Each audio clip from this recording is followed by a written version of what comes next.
حضور نبی رحمت صلی اللہ علیہ وآلہ وسلم نے ارشاد فرمایا، دنیا متاع ہے اور دنیا کا بہترین متاع صالحہ عورت ہے۔ اور صالحہ عورت کی تعریف یہ کی گئی کہ مرد جب اس کو دیکھے تو خوش ہو جائے، اور جب وہ حکم دے تو وہ اطاعت کرے، اور جب وہ گھر سے چلا جائے تو اس کی عزت اور اس کے مال کی حفاظت کرے۔ تو جس میں یہ خوبیاں ہوں وہ صالح خاتون ہے، اچھی خاتون ہے اور اچھی بیوی ہے۔ حضور نبی رحمت صلی اللہ علیہ وآلہ وسلم نے اس دواجی زندگی کے حسن پر کتنی خوبصورت بات ارشاد فرمائی۔ فرمایا کہ عورت کے، بیوی کے مزاج سے آپ کو موافقت نہیں ہے، اس کی کچھ عادتیں تمہیں ناپسند ہیں، تو اس کی کچھ ایسی عادتیں بھی ہوں گی جو تمہیں پسند ہوں گی۔ تو ادھر بیوی کو یہ ارشاد کیا کہ اگر اللہ کے علاوہ کسی کو سجدہ جائز ہوتا تو میں خاتون کو حکم دیتا کہ وہ اپنے شوہر کو سجدہ کیا کرے۔ اگر خاتون اس کو مد نظر رکھے تو شوہر کو شکایت پیدا نہیں ہو سکتی، اور اگر شوہر اس حدیث کو مد نظر رکھے کہ اس کی کچھ عادتیں مجھے ناپسند ہیں تو کچھ عادتیں ایسی بھی ہیں جو مجھے پسند ہیں، یہ ماں باپ کا گھر چھوڑ کے آئی ہے، میرے لیے وطن چھوڑا ہے، اپنا آبائی گھر چھوڑا ہے، بہن بھائیوں کو چھوڑ کے میرے لیے وقف ہو گئی ہے، تو یہ چیزیں یقیناً مرد کے لیے اس عورت کی محبت کو پیدا کرنے کے لیے کافی ہیں۔ طلاق اگرچہ مرد کا شرعی حق ہے،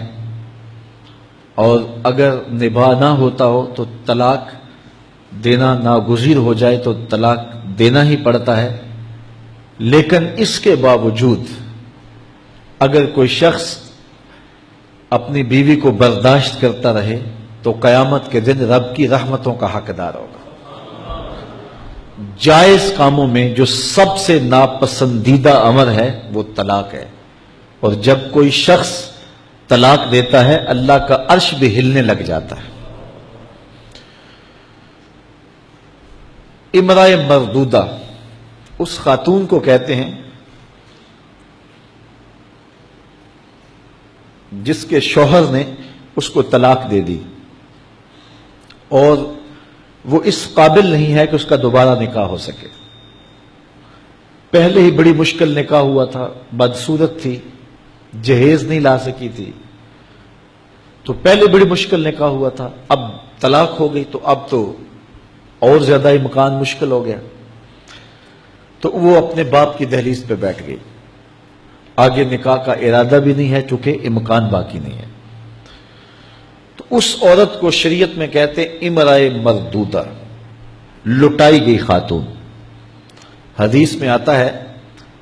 کہ کل اس خاتون کے باپ کو اس کے گناہوں کی وجہ سے جہنم کا حکم ہوگا، تو یہ جہنم اور اپنے باپ کے درمیان آڑ بن کے کھڑی ہو جائے گی اور رب سے بحث کرے گی